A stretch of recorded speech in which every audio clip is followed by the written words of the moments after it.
Welcome to the podcast, everybody. Sorry we missed you last week. First update is D&D is going to be released episode 1 next Monday. Yes. So if you want to check that out, click the link in the description. It'll take you over to subscribe and check that channel out a few days after this goes up. First topic, big drama. I promise you'll have more than drama to say about it. There's this guy named SNEAKO on the internet who has been kicked off of Twitch and YouTube, I believe, for red pill type stuff in the past. Got into a little internet drama with another creator by the name of Moist Critical, Penguin Z0. And SNEAKO had insulted the attractiveness of his girlfriend. They went back, they showed each other their guns, they called each other cucks. It was all interesting. What I think is, and then the internet collapsed upon SNEAKO because he shot first, they say, that style thing. What is more interesting about all of this has been watching SNEAKO evolve. I watched his content when he was a younger kid, and I thought he was remarkably insightful and honest and brave for his age. He would go up there and talk about insecurities that he had.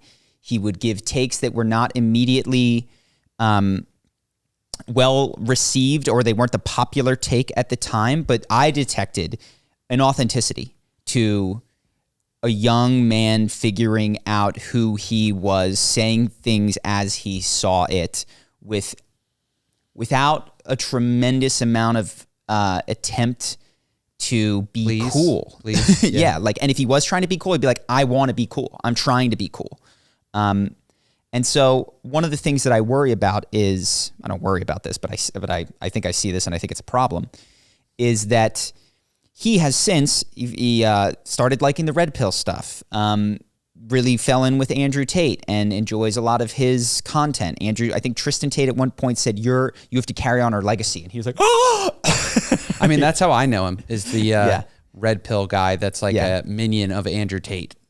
And so I think I relate to some of what he's going through, and here is why.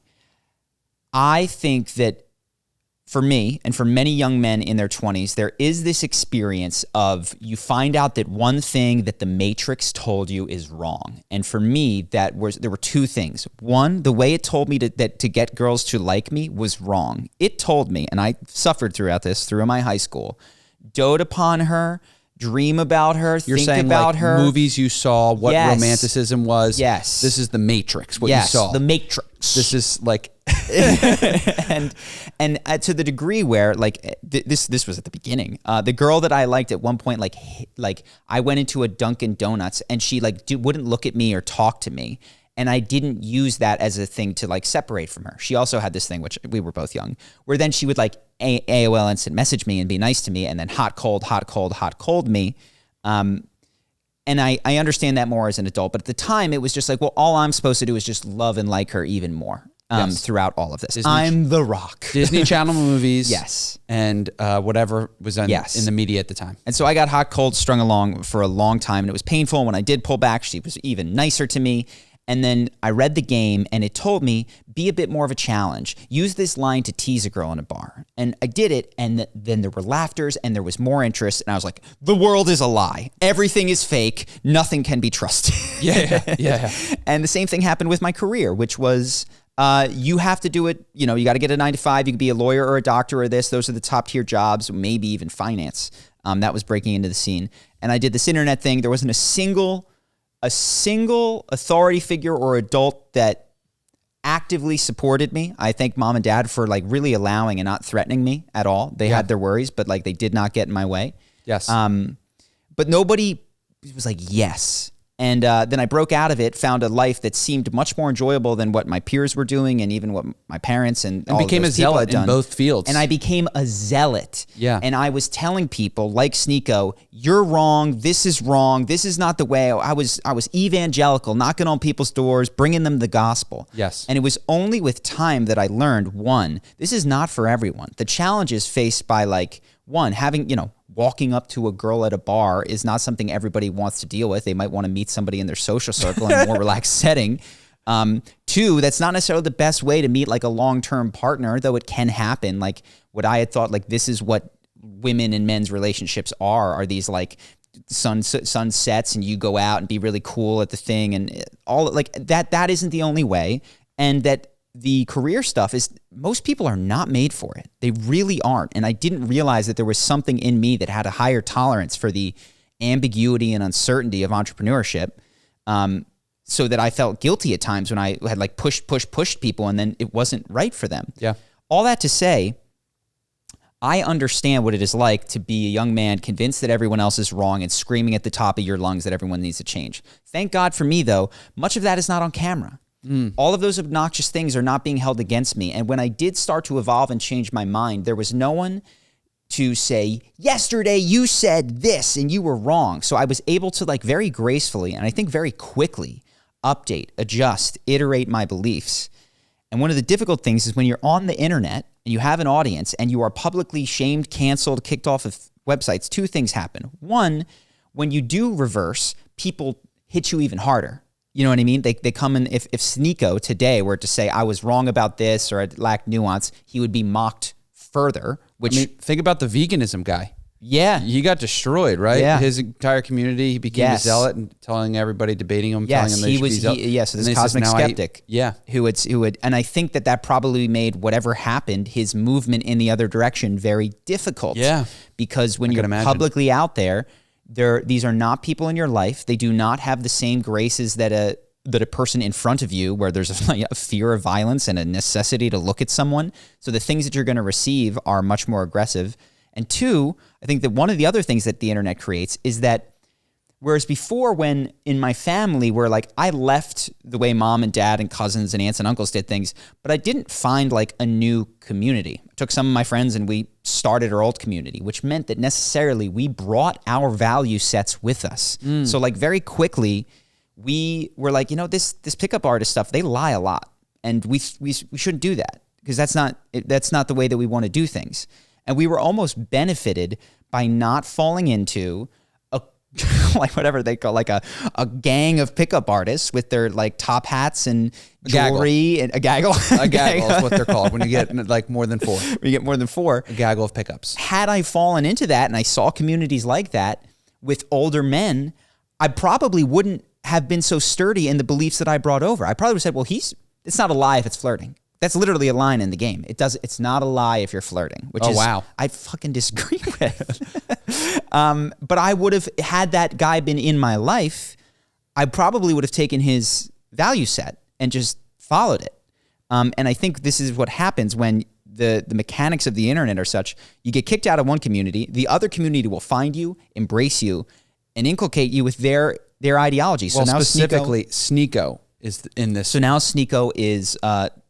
says he's a Muslim, even though he doesn't know any lines of the Quran, which, says he's a Muslim. He's just, trying to establish and figure out himself. And I don't know that he would have gone as far into another camp. It becomes camp A, camp B, as opposed to merely not totally A, which is what I had the grace, I keep using the word grace, the luck to do, was just say, you know what, that isn't for me. But I'm not signing up for all this other stuff. I'm going to find my way. Yeah. And bring you along with me. Yes. And now he's literally just like saying jump ship. Yeah. Yes. And I think that I don't know that that's something that all of his fans will struggle with, but I think as more and more people are on the internet and have more of this stuff that they said potentially thrown in their face, it becomes tougher to go back. It becomes tougher to live with nuance. And it becomes, I think the other thing that is, unlikely to happen is like, let's imagine that there was a middle ground, even like me, a person like me who like, I'm not reaching out to SNEAKO. I'm not asking him to hang out with me. Like, I don't want to deal with all of his chaos. The person who wants that is the other side, who is recruiting foot soldiers, who wants that. And so, I just see that there are incentives in place, of course, with the internet that lead to polarization. And this is just me pointing to some of the ones that I hadn't articulated before. And you brought up another point that you don't think he's going to be incentivized to do his evolution now in this stage with being on the internet in front of people, or just hiding it. So if you can talk a little bit about that. So two things that got thrown in his face, which I think is a real shame. I understand why, though. He insulted this guy, the attractiveness of this guy's girlfriend, and has, called people other things. But he also, SNEAKO this is, has an appearance where he talks about watching the girl that he's dating sleep with another guy. I don't know if it was at a sex party or an open relationship type thing. So everyone was more than happy to call him a cuck in an insulting way. And he defended the movie Cuties and said that he thought that it was not in support of, child porn or anything like that, and that the overall message of the movie, which if you remember a while ago was on Netflix, I didn't see it, I don't know, was about, moving away from those things and the dangers of that. And I think that, unfortunately, in people's zeal to say this guy is a hypocrite and a bad person, what they've implicitly opened up is whatever hurts him is game. So like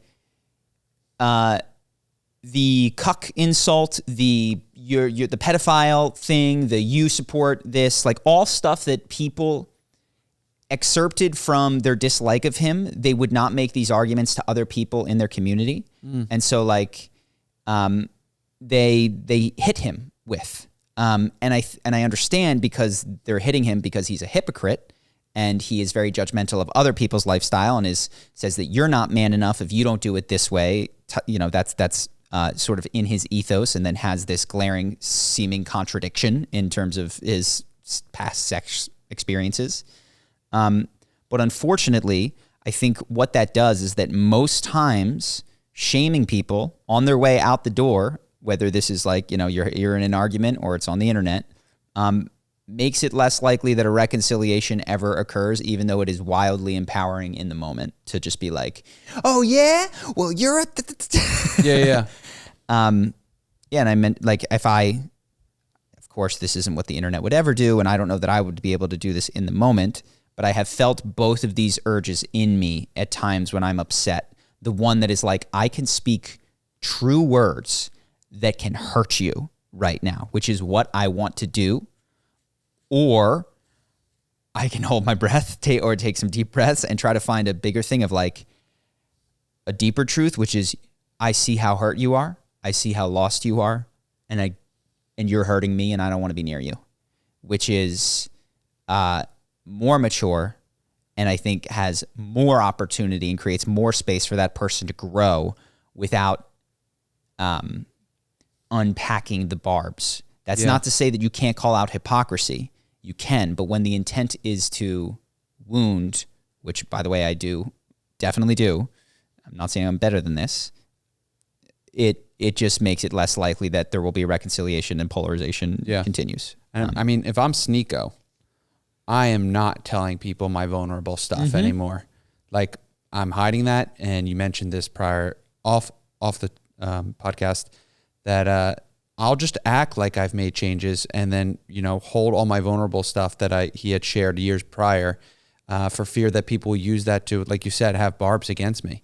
And so the chances that if I were SNEAKO, that I grow is just going to be in a way that's like pretty inauthentic and just for the camera, and then probably nothing off, like in a way, not off camera am I growing. I'm just like, when the camera turns on, I act like a different person. When the camera turns off, make sure it's really off, because people will use that shit against you when they hate you.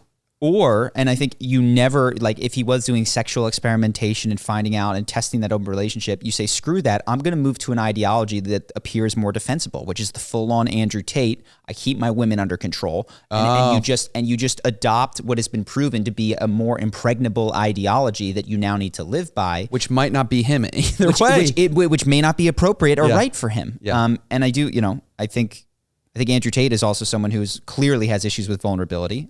Listening to his final message, I talked about this on a past podcast, of not being supported when kids picked on him, and the only time, not the only time, when he cracked a kid in the face with his lunchbox, his dad said nothing except bought him to get another lunchbox and told him, I'll buy you as many of these as you need. Is like, yeah, well, I see why Andrew Tate doesn't do vulnerability and instead does violence. Yeah, it makes a lot of sense. Because that has worked in his life, and vulnerability didn't work, and he's not going to reopen that dead end. And he found a crowd that claps when he does that. Yes. Get more lunch boxes. And he's found it today as well. Yes. Which is unfortunate. because he doesn't need it anymore. He's not in that scenario. Well, now in jail, he does need it. Yes, he's in jail. Probably he needs that hardness. Yep. But he didn't. There was a period of time where he could have softened, and I'm sorry that he did not take that opportunity. Right. Couple other things. We're gonna hop around. Coffeezilla, he made a good point, which I've made about sponsorships before, which is with the FTX stuff. So several influencers promoted FTX, and crypto exchange that went down. Sam Bankman-Fried, it was a scam, and it's understandable to one degree because there was a reasonable expectation that that this was more bank-like in the way that they held deposits, and it was not. They gambled people's money and they lost it. But his point, which I think is very fair, this is true of almost every level of leadership, is that people are unwilling to take responsibility when it comes time to pay the bills. So Meet Kevin went on to Coffeezilla's, just called in via his phone. He said, well, we got to have some personal responsibility here. Yes, I recommend this, but it's your job to do the due diligence. It's your job to do this. And the best point against it is, which is fine, fair. How much of the affiliate code or of the money that FTX paid you did you distribute to people for their personal responsibility to sign up with your link? None of it? So on the upside, you take full responsibility for influencing them to enter into this contract and to get the money. You're willing to 100% no need to distribute anything else.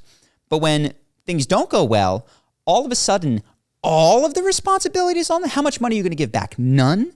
And I think that is an accurate exposition of what is a when it serves me view of personal responsibility, which is I will take all the credit for your decisions when it pays me. And I think this is easy to do as a boss, which is when you're doing well, I'm going to take all the money. I'm not going to redistribute it. There's no bonuses. There's no equity sharing. There's no whatever.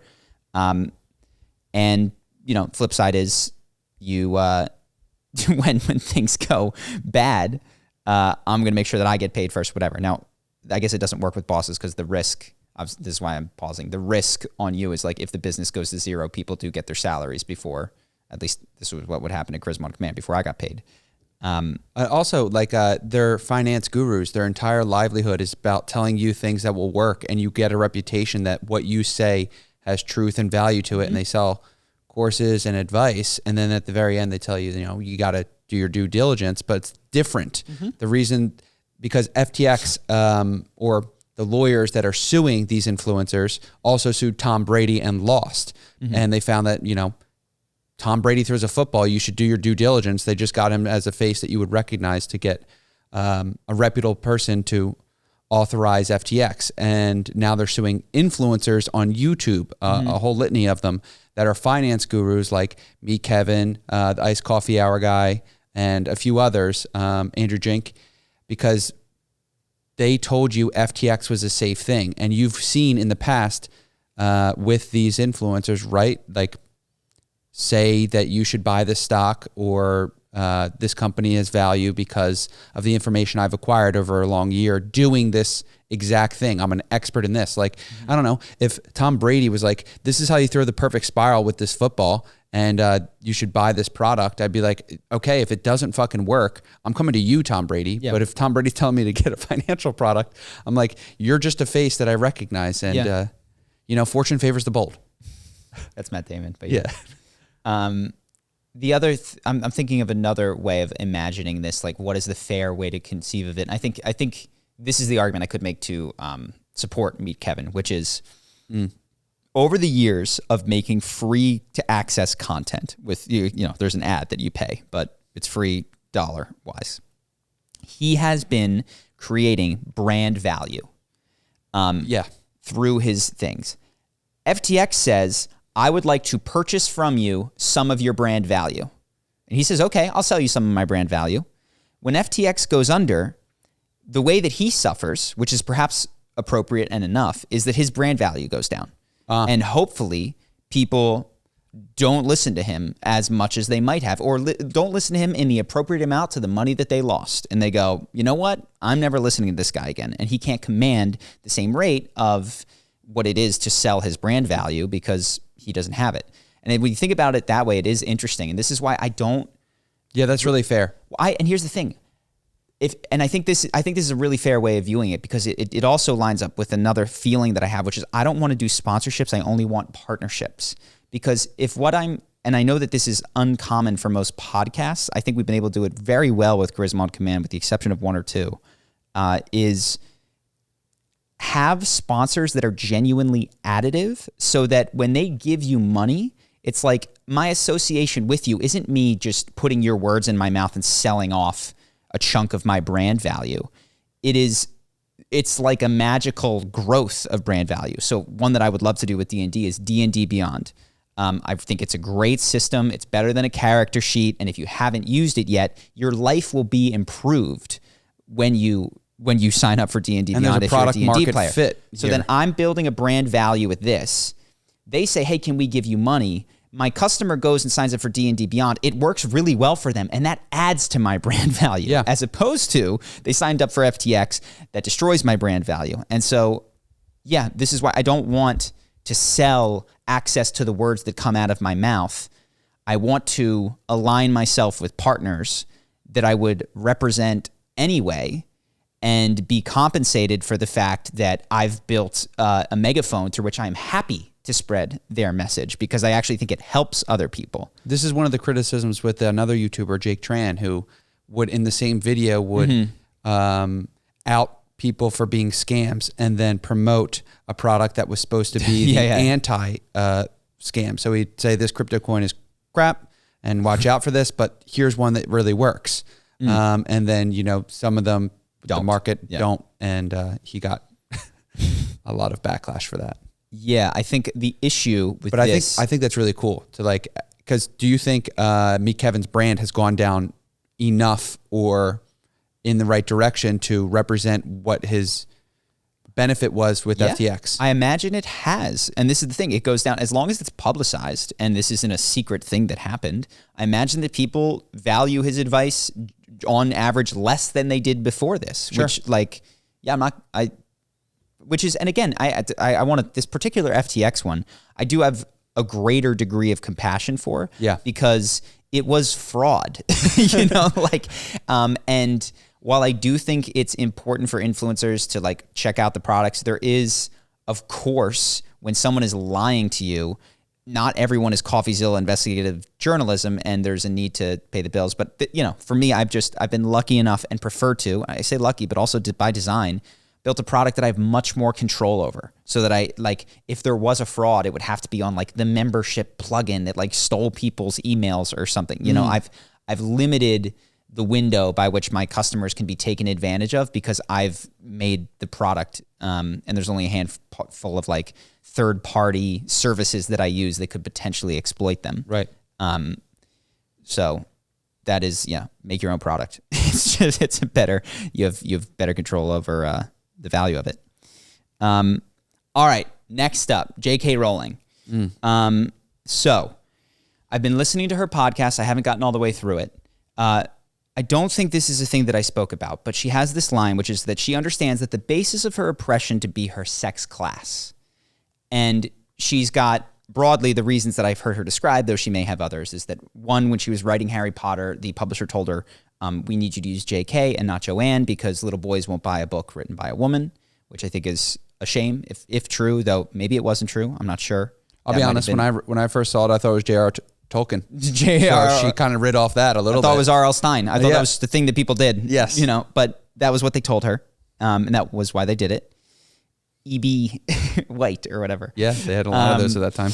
And then the other one was the abuse that she suffered at the hands of her first husband, I believe, who beat her. And at one point, she left the house and he held her child for the night before she got the cops to come back, and she, suffered at his hands. And when I listen to it, I get the distinct impression, well, she says it, that she understands that the reason that happened to her because she was a woman, and that her oppression is because of that. But when I'm thinking, I go, well, would your male son have been abused by your dad? By your husband? I think he would have. I've been abused. I've had men sexually abuse me. I don't understand the basis of my abuse to be my sex class. Though if I were a woman, perhaps I would, because that's being encouraged. And I think, unfortunately, while I think that I'm not going to disagree with her on certain things, but like that is low resolution thinking, I think, for her. I think a higher degree of resolution would reveal that there are predators and people who hurt, and there are people who have been hurt by them more broadly, and that they can be men or women. And you can find safer spaces by having more multivariate analysis of what occurred. Exactly. That's the word. A more multivariate analysis. And so unfortunately, when like some of the things that she says, while I don't agree, there's some of her tweets, I go, yeah, that sounds reasonable and everybody hates her. But then there's other things where I go, she says, if we allow trans women, which are biological men who are now presenting as women, into female restrooms, that opens the door for any man to just become a predator. And I feel like that is, to me, that strikes me as such emotional thinking. Because when I think through that, I go, there's a lot of predators in the world, men on men. You know, men suffer assaults far more often from other men than men to women. You have to draw it at like domestic abuse. In fact, the person most likely to abuse you if you're a woman is your husband or your boyfriend or something like that. It is not a man who is coming into a restroom, and it is not a man who was perturbed by the lack of a door at the airport, who now is, you know, like a vampire, when invited inside now with the declaration of being a trans woman, now has free reign to abuse. It seems like deeply emotional thinking and reasoning. And reductive. It's the point of missing it, and actually you're like not, like even if we gave you bathrooms can't have trans women or men in it, you're not safe. And she cares, and I get this strong impression that because of her trauma, she cares and is more fearful about harming women than she is about harming humans. There is a class of people to whom she is obvious, and I think we all have this to degrees, more connected. And it creates blind spots for her, where in order to protect women, she will risk other people. And I don't mean I don't reduce her like some people do to like not caring about trans people at all. I don't think that's true based on just the 4 hours that I've listened to of her in the podcast.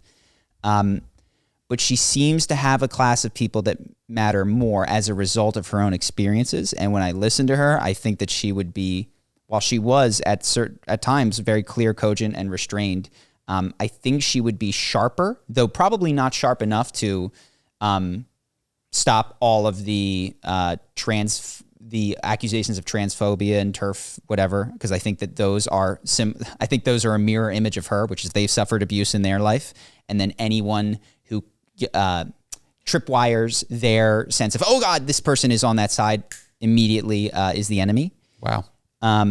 So I see it. I do see that occurring, but again, it's. I mean, in that worldview, it's frustrating for me because I want to be like not abused and hanging out with these fucking really bad people.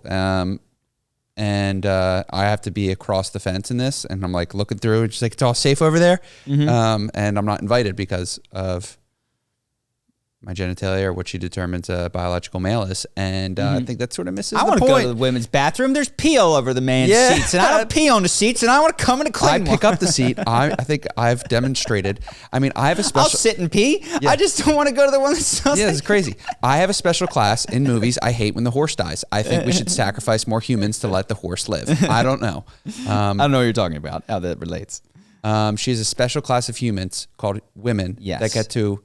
She will sacrifice other things for, not sacrifice. Men. I don't want to be too broad in my construction, but it is very obvious that is where her attention goes. How are women being impacted? Yes, my worldview is on that horse. Yes, and I'm seeing it right into battle, and I see it go down when a human could have gone down and put up a shield. You know what's funny is what you just described is.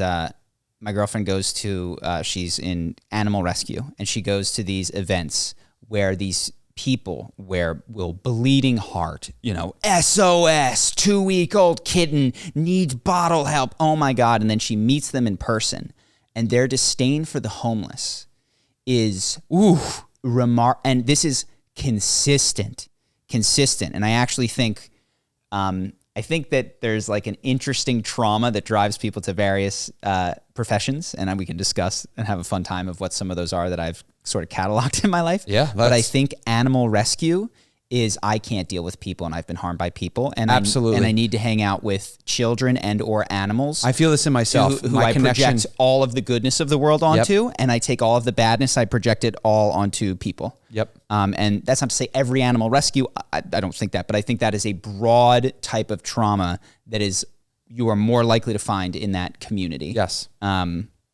Yeah, just a disdain for people. They're the people who my faith in humanity has been restored. They're the type of people that need to watch a video to have faith in humanity. Yeah. So yeah, we should go into one of the events. Ask them questions about the homeless, but just don't tell them if it's a cat or a human. Yes. So I've got a bunch of random things. Let me see here. I've mentioned this before. So we watched a video on FaZe Clan, which I thought was remarkable. Right now, FaZe Clan, I've seen and heard their logo, and I've seen the houses that they have in some of their videos. What is FaZe Clan? FaZe Clan that's a great question. I barely know. It's a company of people who are video game players that was attempting to be a media company for Gen Z, the first company for Gen Z by Gen Z, type of a thing. And they are a collective of people that I believe almost all of whom got big playing some sort of video game. It's about 5 people from my understanding that were... 5. It's way more. To start, yeah. 5 friends that were streamers online who were popular video gamers that combined into a clan or a group to help cross-promote each other. Yeah. And for, I think a while, was really beneficial that they became one solid unit of a brand so that they could push their merchandise their products prior. Is what is interesting is that there's this thing that I've seen happen in business, which is, and I see it as an investor, the level of unsophisticated investing, of which I even participate in from time to time. I just go, I don't know. I trust you. Or I trust this person, they invested in, I'll follow, I think is fairly common. And there was this like magic valuation that's starting occurring with FaZe Clan, which was disconnected to their ad revenue, their sponsorship deals, and their this. But you put them all together, you got a finance type to go on CNBC and talk about how this is the first Gen Z company. I think we skipped a couple steps. So let's just say, for the viewer, they did this, and then Suits were attracted to an investment opportunity and said, whoa, you guys are doing all these views. Yeah. What if we went on, promoted you as this PR thing of Gen Z, we're going to bring Snoop Dogg on as an advisor, we're going to throw a big party. Yeah. It was a lot of stuff like that. We're going to get a house and a party. More influencers. We'll go past video games. We're going to have media, and it was like the Donda chart, submarine. But technology. I'm exaggerating, but there was this sprinkle of magic onto step 2. I'm just going to use more references. What is the South Park thing? Step 1, underpants. Get underpants. Are you talking about step 2? Question butters, mark. Butters. Step 3, profit. Profit. It's a step 2 question mark. Step 2 question mark. Yeah. And that's what this sort of was. And the other interesting thing, which I've mentioned, is there's these SPACs that are sort of like these, I guess they're just aggregates of money that is fundraised that trades at a certain value. It's a public company so that you can avoid some of the scrutiny that you would need to do to launch publicly. All right. Can I tell you my interpretation? You tell me if I'm wrong. I don't know if you're an expert. Of what a SPAC is. Okay. Because I didn't know what it was. And from my perception of watching the same video, which was, it is a larger company which has a stock ticket, like a Apple APLY already went through SEC regulations. And they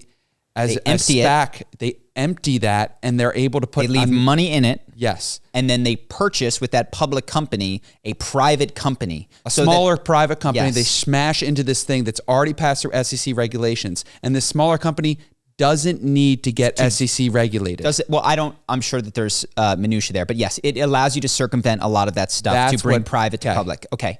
The other thing with these SPACs is that they have a very similar shape, which is, if you look at the price chart of the trading, it's like it's got this much money in it. When they go public. Yeah, so it's got this much money, yada, yada, yada, yada, nobody's buying, et cetera. There's lockups on whether or not people can exit the SPAC. They launch, there's an uptick of like, oh my God, it doubled. And then there's a crater 90% down from the original thing. And that is exactly what a SPAC that I was invited to looks like. It was the FaZe Clan exactly what the thing FaZe looks Clan like? did, which is prior to the launch, they were a SPAC put into another larger company that was purchased up. They had a launch party. They got influencers. They talked about... We're talking $300 million to $1 billion valuation. Okay, they're at $30 million right now. $30 million to give you an idea. I think if I worked on Charisma on Command for a year, I think I could get a $30 million valuation. Not right now, but I think if I put effort in for... You don't even have Snoop Dogg. Yeah. What if you had Snoop Dogg? If I made another course and like set up, these are easy. If I made a content machine and another course, which that is way easier said than done. This is the question mark. $30 million. Well, but again, there's like a plan. They had a fucking plan. We have revenues. We are profitable. We are like, we don't have 1 trillion employees. Yeah. And it's just interesting because I've always been in a different world of business that didn't have the fairy dust. This business was like, how much money in, how much money out, what's the valuation you can multiply? That's the world that I've lived in. But there is this other world of magic business. Oh, yeah. Is where you do the fairy dust, you have a launch party, and some people make money off that. It's the people who aren't locked up because a lot of the employees have a deal, which is, okay, when we go public, you can't sell for 9 months. And it seems like there's an implicit, or 6 months or 3 months. Incentive. There's an implicit understanding that this is not going to be worth anything then. And that the people that get out at that first pop when we offer to the market. Retail, when we offer to people like me who are like, oh, FaZe Clan's going public. I love FaZe Clan. Yes. I'll buy it. That's the people that are selling are the sharks. And it's a bummer that happens a lot is what it seems like. So when are we going public with Charisma on Command, dude? We ain't. Talked about sponsorships. Oh, okay. So I want to keep the person that I'm describing a bit vague here. But there's a person in a story that someone close to me shared, is what I'll say. Okay. There's a person that I heard about in their interaction with them. No, it's not you. Sick. And in that interaction, a lot of the words like, I'm looking out for you and I want what's best for you and I want to make sure that this is a win-win. That style of thing was said. And then it was, as, I unpacked it with this person, the behavior was not that. It was very confusing, but the behavior was extremely self-centered and those words were revealed to be smoke screens, covering up an incredibly selfish decision that this other person was making while telling this other person that they were really there for them. And I was reminded of something that I think is dangerous, which is if you read like How to Win Friends and Influence People, it tells you that you need to see things from other people's perspective. You need to find ways to help them get what they want. You need to speak in, because that's how other people are moved, and that's what's useful. If you read that book and you take that at a very surface level, you become a dangerous person to be around because you now have the tools to speak in such a way that other people are moved, influenced, and tricked without pulling in the actual care for them getting their needs met. And this is what happened in this particular situation. So I'm sorry that I can't be more specific. And it's incredibly confusing for other people because, the words that you're hearing are, I want what's best for you. I want this, that, and the other thing. I'm just doing this for you. And the behavior doesn't match that. And don't do that. So like How to Win Friends and Influence People is good. But what's really actually the much harder thing is to genuinely care that you are helping other people meet their needs and you're not merely using those phrases to get them to act in the required direction for you. Just a little thing. What else do we have? J.K. Rowling, SNEAKO. Do you want to talk about Mount Walsh? Oh, I have a tough one. This one is freaky. I'll tell you this one. Anthony Padilla did a really interesting conversation with someone who was two people who were involved in human trafficking. So the first thing that I'll say is that up until watching this video, I've heard human trafficking. It means it's not as gentle as the word sounds. It means like really aggressively or even not aggressively, like coercing people into selling their bodies for sex or whatever, getting them wrapped up in drugs, like just slavery. It's not with the chains. It's like with psychological chains often. And maybe, though I imagine that some human trafficking might have chains in other parts of the world. What was fascinating, I'll give you the broad story, is that I think this woman was 19 at the time, rough relationship with the family, of course.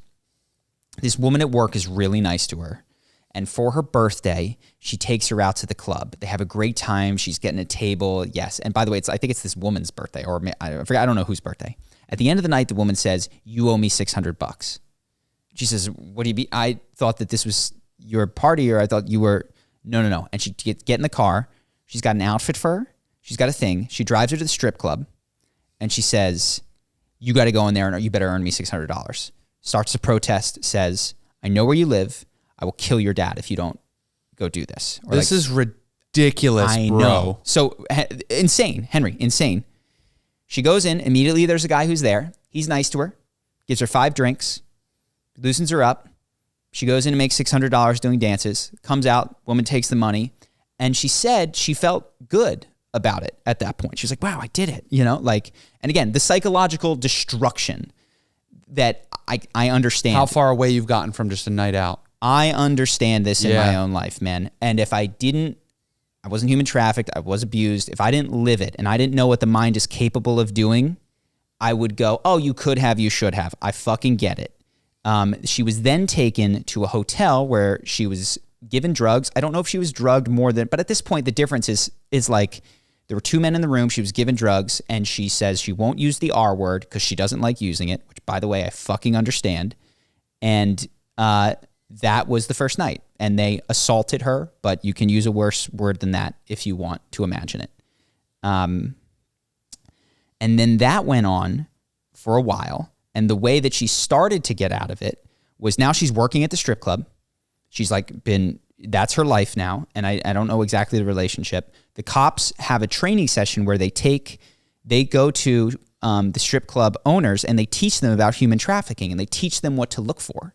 And the strip club owner says, "I think I have a girl like that." They call her in and they say, "Well, sorry, I'm getting ahead of myself." Pause on that. Before this, she talks to a client and she tells her how she got into it. And the client's like, "Oh my God, that's not right." So they have a plan where he's going to drive up to the curb because she's not allowed to and they control your movement. She's not allowed to walk out with the client. She's not allowed to do this. They got eyes on her all the time. They have psychological control. You know what I mean? Like total, and the door's open though. People come in and out, but the psychological control is pitch perfect. Drives up with his car. She goes running out of the thing, hops into the car, speeds away, and he buys her a motel for 30 days. Wow. Yeah. So she gets out. She calls a guy that she used to know who was really nice to her. And she doesn't know anyone. She can't go to her family. She's too ashamed at this point. The things that she's done make her unable to go back. She calls a guy. He comes, and he then pimps her, which I thought was remarkable. And this is the thing that got me. The odds that you randomly call a stranger and that person is a pimp are, I don't know, but it's 1,000 to 1. It's 2,000 to 1. It's 10,000 to 1. I don't know what the exact number of pimps in the world is, but it is not most people. Maybe it's at worst case 200 to 1, right? There was something in her clearly that was, and this is no blame at all, that was a magnet and was moving towards that and that experienced love as being used. And so this person that she could trust was the exact trust that she had learned to grow up with, which is that if you're using me, you're loving me, And did she say this, or this is your analysis? No, this is now my analysis. Because that is a crazy thing that she found one person she contacted, and it was a pimp that then pimped her out. And to me, that is not random. And again, this is based on I was not in this situation at all, but I have been abused, and I understand what your detection radar system can look for in the world without you knowing it when you think that you're escaping it, and what are alienated. Yes, what feels right and safe is the situation that you are used to. Escaped from. Yes. So she gets this guy, and then he starts doing the same thing with her. And then finally the police, that's part that I had told you previously. And what's remarkable again is, which I relate to, she's sitting there and she's reading. She said, "Just read the pamphlet." She reads the first page. Gets you in debt. does this, the other thing, controls your emotion. She goes, oh my God, this is the first woman that I met. And Anthony says, well, what about your current boyfriend? Did you put that together? And she says, no, I didn't put that together at all. Did they put that? They put it together on the podcast? No, she has prior? She has now. But she's like, at the moment that the cops were doing it, I could only relate it to the other situation which I had escaped. But I defended the current guy that I was with. I defended him. I loved him so much. I loved him so much that I just couldn't. And I was like, oh my God. And I think I share that one because it was a powerful story that I found was crazy. The other thing, there's a number of things. There were two people who shared their story. One was a 16-year-old guy, and the other was a 19-year-old her. The guy who did it to the 16-year-old is serving 30 years in jail because he was a minor and he had sex with a minor. The guy that did it to the 19-year-old is barred from going into strip clubs in Toronto because there's really no way to get this charge to stick. Because how do you prove psychological coercion? How do you prove... This is her boyfriend. The first people... They told her she had to. She didn't have to. They put her in a card. They made her feel uncomfortable. They gave her 5 drinks, which she was allowed. You know what I mean? What is the charge that you can get to stick? And I think this is what's difficult for people and the legal system clearly is to understand the power of psychological control that can be exhibited, especially, and this is over people that come from a broken background, which she... I don't know how broken, she didn't elaborate much, but a fractured relationship with her mother at the least, which made her drawn to this particular woman who was kind to her and then mean to her and then kind to her and then mean to her. Is there a renaissance at some point where she heals? Well, no, I mean, I think she's going through it now. She's, sharing her story. She's trying to prevent these sorts of things from happening. And, there was another thing that she said is that, or I don't know if she said it or if I wrote this down. There's a couple of things that I wanted to just say. One is it's just like, wow, we get the guy who does it to the 16-year-old, but the 19-year-old we just have no recourse for. As if, and I'm not, to be clear, I'm not saying the guy shouldn't have gone to jail for the 16-year-old. As if the level of cognitive growth is so tremendous from 16, 17, 18, 19 that one is a heinous crime and one is a nothing. Like, yeah, we don't have a good way to handle that. 2, you need to legalize sex work and regulate it, because when you don't, this is what happens with every industry. Like, you want to have alcohol legal? Well, we don't like alcohol. Well, then you get Al Capone. What? Pick your poison here. People are going to purchase sex. That will never, ever, ever stop.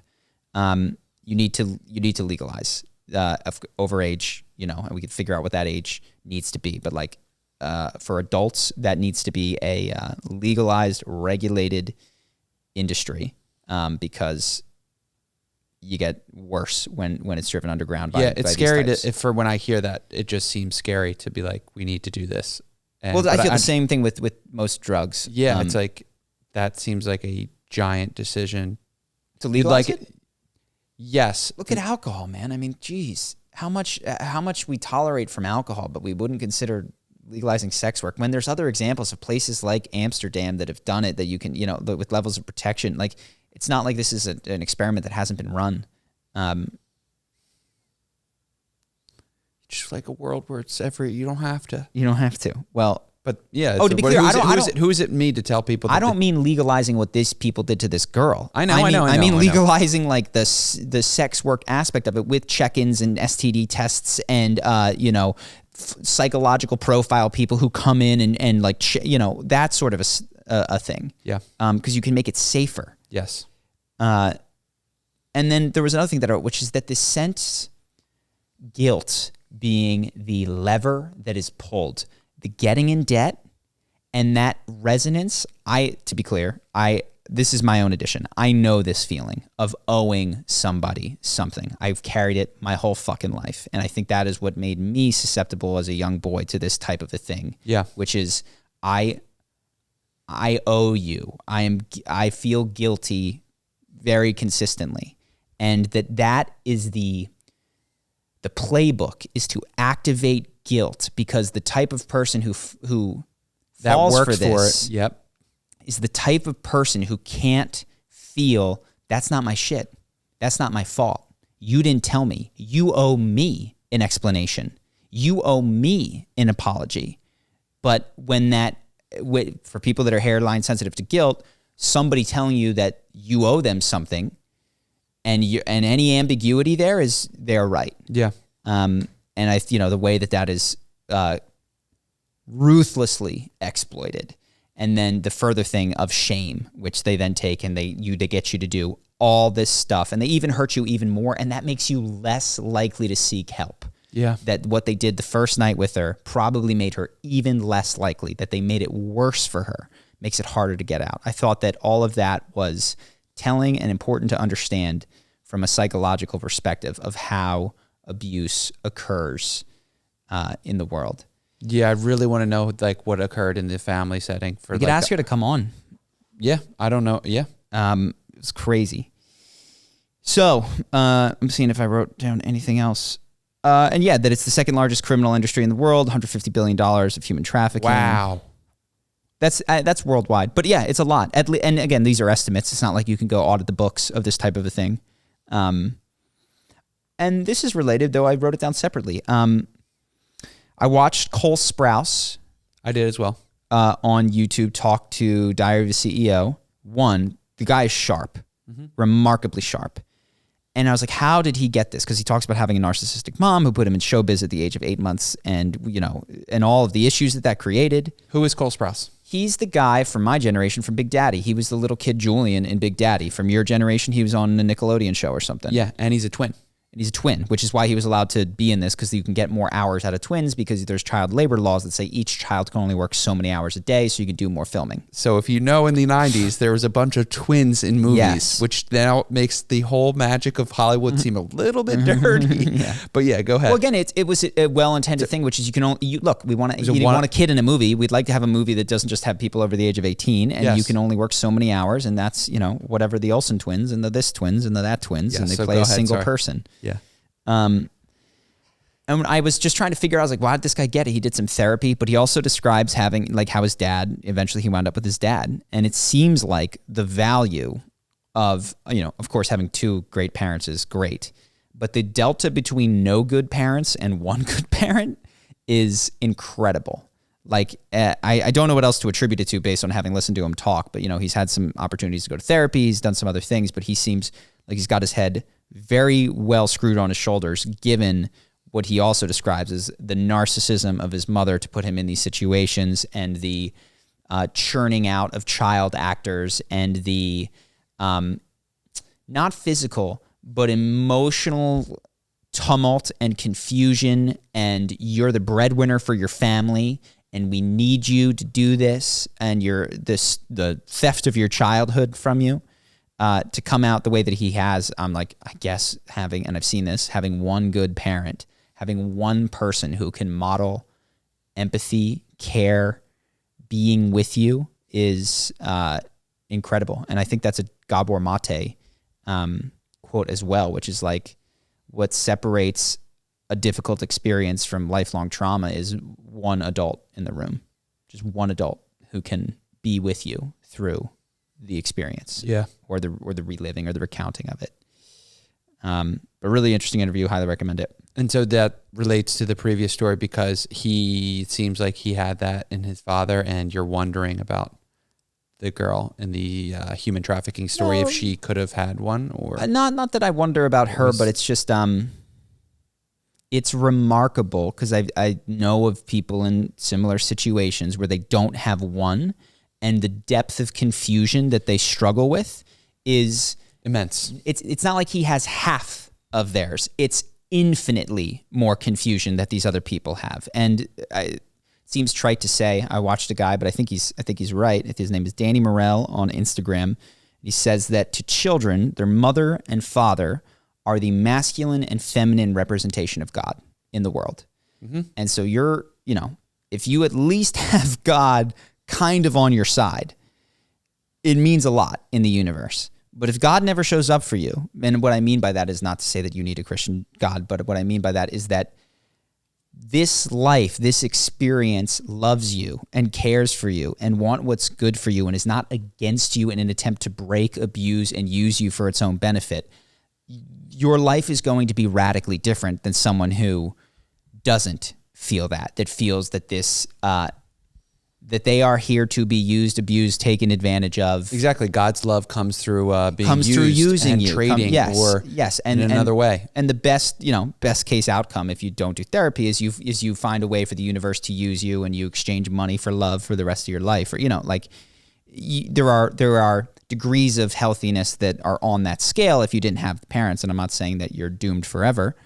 But yeah, it's like such an advantage to have good parents. And it's important to recognize your operating system as like that. If these are your gods, like look back at what your patron saints taught you. Well, this is, and I think, which is personally what I've been doing as well. Yeah. I don't want to, like we talked a little bit about women versus men with J.K. Rowling, but the privileges that people have, people will talk about skin color or whether you're straight or gay or whether you're this. And I don't think any of them come down to boil down to the internal experience you have of life, the general quality that you see it as. So I don't want to externalize it. But if I did have to, it seems like broadly the love of mom and dad in a way that is lower on the narcissistic scale, lower on the emotionally abusive scale, higher on the amount of space that you are given to experience the full gamut of human emotions without being threatened with being a pariah from the family if you get angry or sad or hurt or whatever. That is one of the biggest privileges that people can have, along with, like, once you've got your material goods taken care of, food, water, shelter, and health, that would be the next one that I would put on the list of foundationally important to feeling good in your life. And it's really hard to quantify. Yes. So people go, you're a guy. Yeah, and guess what? You didn't get to write that on your resume. You don't get to, there's no special programs to make sure that we have 50% Mom of and dad CEOs were really abundant in their experience of emotions while I was growing up. I'm going to be a great employee here. Yeah. And anyways, well, not just that we don't have a higher degree of tolerance and assistance for people that didn't get that, but we do have higher degrees of tolerance and assistance, for in our sister's workplace. If you're a woman, you get to take special confidence training that men are not invited to, which is like, what about the people that are orphans? What about the male orphan who is, who needs confidence? No, he doesn't get to come, because it's the general ways that we are splitting groups today, I do not think are the best ones to do it by. Right. And you wanted me to talk about what is a woman, is that right? So that was a question on our podcast. If you want to do, our Patreon, if you want to move over to Patreon now, unless you have anything else. We do it on Patreon. No, I'm happy. So the D&D comes out on Monday. Hope that you guys check it out. I'm working on it. It's actually, check it out. I'm working on episodes 1, 2, 3, and 4. I'm really, really enjoying episode 4, which is what I wanted to say. But I hope you get to episode 4. Episode 1 is good. It's got the graphics. It's got the Trump voice. It's got all that kind of stuff. So please take a look, check it out. And I'm very excited for you guys to see what we've got. Cool. Patreon, I'm going to talk about, I guess, what is a woman? Because somebody asked about that. Anything else? I've got about 8 questions today. And what is a woman is one of them. And then I don't know the others off the top of my head, but they're deep.